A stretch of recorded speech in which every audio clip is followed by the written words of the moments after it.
Hi, everyone, and welcome to Next Level Wellness, Week 2. I'm Crystal Harris, and I hope you're all doing well. Let's begin. This week's topic is what is your real intention? Now, at this point, all of you have chosen your goal and what you want to, and you know what you want to accomplish this month. And so, asking about your real intention is very important because the progress towards meeting your goal is dependent upon what you really intend. And so let's get into real intentions.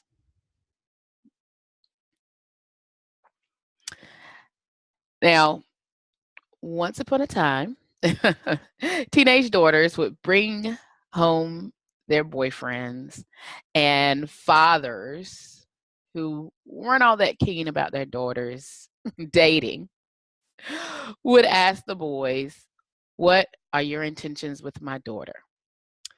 Now, fathers were right about asking about the real intentions. And really, no matter what the boys said, the fathers already knew what the real intentions were. They knew what was on the boys' mind. Sex, right? That's what every teenage boy is thinking about. But really, we need to explore that a little bit. Because the truth is, we only hold one conscious thought in our minds at a time. And so it probably isn't wrong for the father to be concerned about the fact that young boys think about sex quite a bit. But we also think about certain things quite a bit. And that's what I want to get into with your real intention. So, once again, we only hold one conscious thought in our minds at a time. Now, if you've never heard that before, you might be a little skeptical. And that's because many of us think, oh my gosh, well, I'm thinking all sorts of things all the time, layers upon layers of things. But for our conscious minds, we only hold one thought. And if you're not sure about that, consider this. Have you ever seen a movie a second time and you're positive that they added new scenes? Now, think about when you first watched the movie starts and you're on a particular thought frequency. Then, as the movie's going along, you get an idea, and you begin to daydream, and your mind will then jump to a different thought frequency. And during the time that you're at that different thought frequency, you miss part of the movie. Now, your eyes are still watching the movie, but your mind is elsewhere. But then you come back to the original thought frequency and you begin watching the movie again. A few minutes go by and you daydream again and you're at a different thought frequency and you miss another part of the movie. Then you come back to your original thought frequency. And this goes on throughout the movie. You're changing from different thought frequencies as you think about different things, as you daydream, but you come back to your original thought frequency and watch the movie. Then when the movie ends, you feel like you've watched the whole movie. Then you go to watch the movie a second time. Now, this time you have seen the movie before, and so you're at a different awareness. And so there's certain things you're going to be looking for, certain scenes that you're going to recognize, and because of that, more than likely you're going to daydream or go to a different thought frequency at different spots in the movie than you did the first time you saw it. Because you're going to go to different because you're going to daydream at different points of the movie, you're going to see scenes that you missed the first time. And it's going to feel new to you, totally new to you, because you only hold one conscious thought at a time. And at the time that you were actually seeing that part of the movie with your eyes, you were thinking about something completely different. And so it feels like you're seeing it for the first time. And so you're positive that new scenes must have been added to the movie. And part of this is there is no such thing as multitasking. So we can't actually multitask.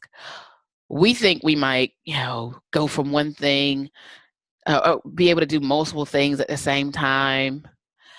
But really, we're just focusing on one thing, then focusing on another, or focusing on another, and our focus is very short-lived as we're going from one thing to the other. And also, our focus is being refocused every time we come back to the original thing we're working on. So we begin a task, we then move to a different task. Our focus changes from one task to the other. Then we have to refocus on the original task, and it takes time and energy every time we do that. And that time and energy is wasted because we're going from one thing to the next. And so it's really important that we begin to learn how to focus on getting tasks done versus trying to be the master multitasker. So don't forget that we hold one conscious thought in our minds at a time. And so the question is, what are you thinking? When we get a new idea, we get excited, right? Like, oh, yes, I want to be a lawyer. And that thought pops into our head, and that goal makes us feel all warm and fuzzy on the inside. And as we feel all warm and fuzzy on the inside, there are certain things that are going on that can actually attack that thought. Some of those things are going to be outside circumstances, and some of those things are going to be things going on the inside.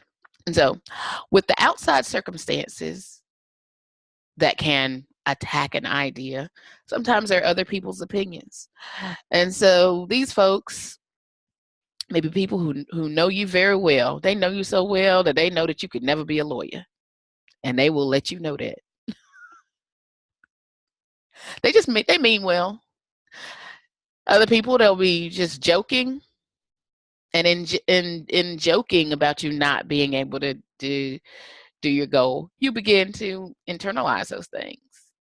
And those things attack your goal. Could be your current circumstances. If currently you've never gotten a degree before, then what makes you think that you can get a law degree? You don't even have an associate's. What's wrong with you? How do you think you can get a Juris Doctorate? Then there are inside conditions. And those inside conditions can be things that have been part of your DNA since you were young. One of those things are going to be limiting beliefs. And limiting beliefs are ingrained in us from a very young age. And limiting beliefs are just like they sound. They limit us. There are things that tell us, no, you can't.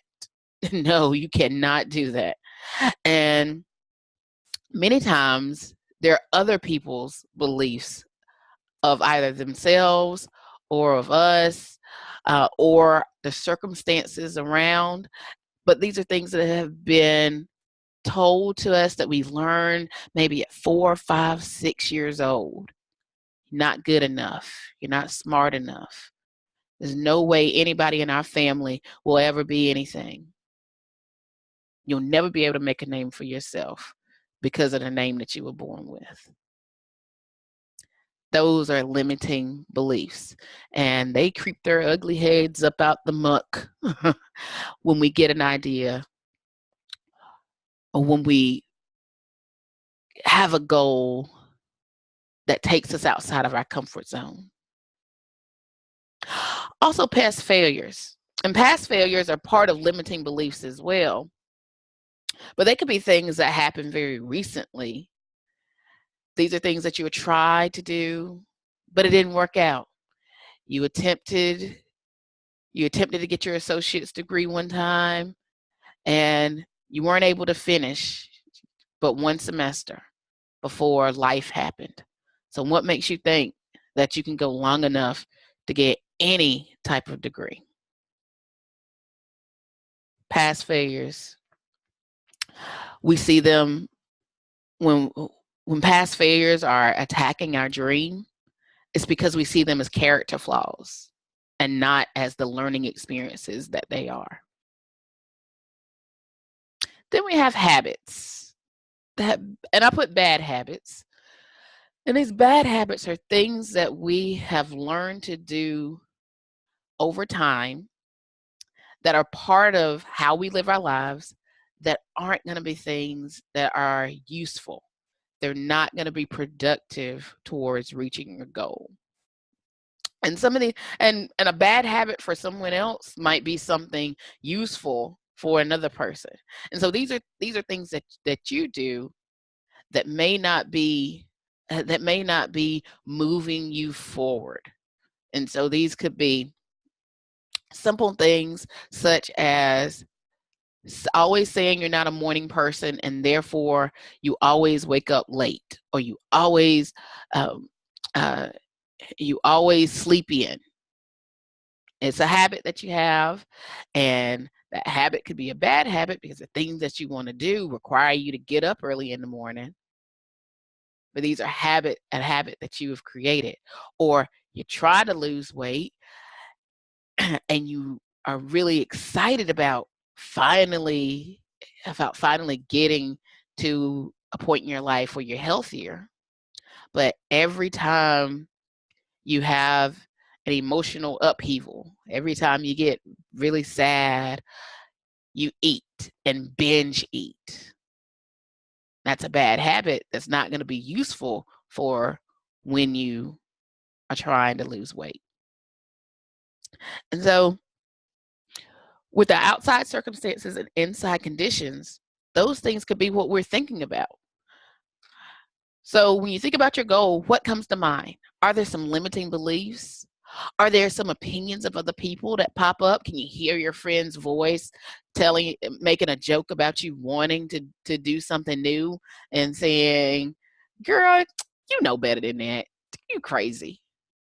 Right? What comes to mind? What beliefs do you have about reaching your goal?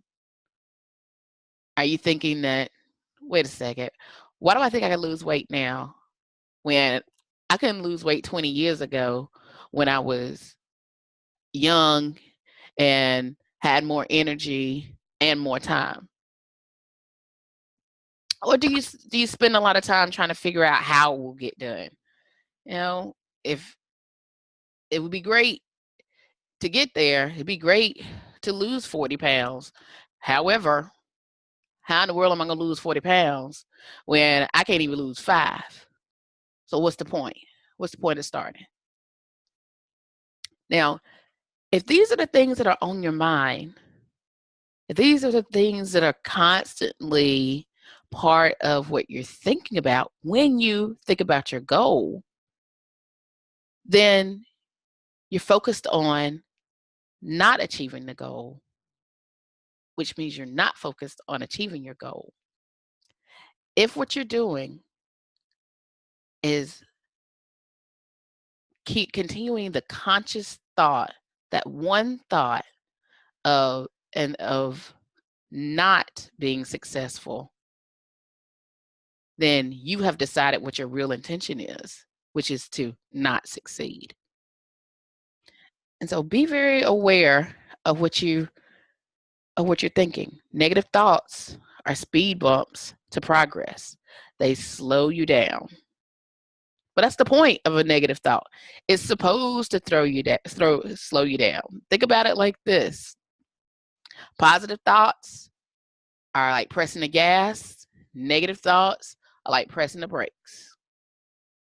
So as you can stop and think, okay, is this really going to work? Is this really what I want to do? Is this really worth it? And sometimes when we think of those negative thoughts, it puts us into analysis paralysis. And what does analysis paralysis do? It stops us dead in our tracks. So don't get stuck in analysis paralysis. So all of you are at least a level 4 on our 7 levels of awareness chart. And so remember that when you're at level 4, you've stepped out from the crowd and you're beginning to act in the way that you'd like to continue in order to reach experience and mastery, right? And so what does that require? That requires faith in your abilities and deservability. And so when those thoughts start to pop up of not being good enough, not being ready, not able to see the light at the end of the tunnel, go back to recognizing why you want to do it. What is your purpose in getting it done? And that will begin to build your faith in your abilities and your deservability. And deservability just means that no matter what, you are worth it. You deserve it. So, what is your real intention? It depends on what you choose to focus on. And it is a choice. When we're at higher levels of awareness, our main goal is to get discipline of our thoughts. And so discipline of your thoughts does not happen overnight. It takes persistence. And it takes recognizing, one, that you're in control and you can complete control of your thoughts. And so you want to practice focusing. And one way to do that is to recognize the negative thoughts. I can't do this because I've never done it before. Maybe the thought that keeps popping up in your mind. And what do you want to do? You want to create empowering reframes. I will do it because I deserve it. And you do deserve it, because you wouldn't get a particular thought, you wouldn't get a particular idea unless you were able to fulfill it, unless you were able to bring it to fruition. And so just by fact that you have the idea means that you can achieve it. This week, what I want you to do is to write an empowering statement of achieving your goal. And I want you to write it in present tense. Now, since your particular goal is for this month, I want you to write it as if it's already August 31st and you have already completed your goal. And don't forget to add your why. Don't forget to add the purpose, because the purpose could be motivating as well. It is August 31st and I have lost 10 pounds. Losing 10 pounds allows me to have more energy to spend time playing with my toddler. So make sure you add your why and make sure you're writing it in present tense. Why do you want to achieve this goal?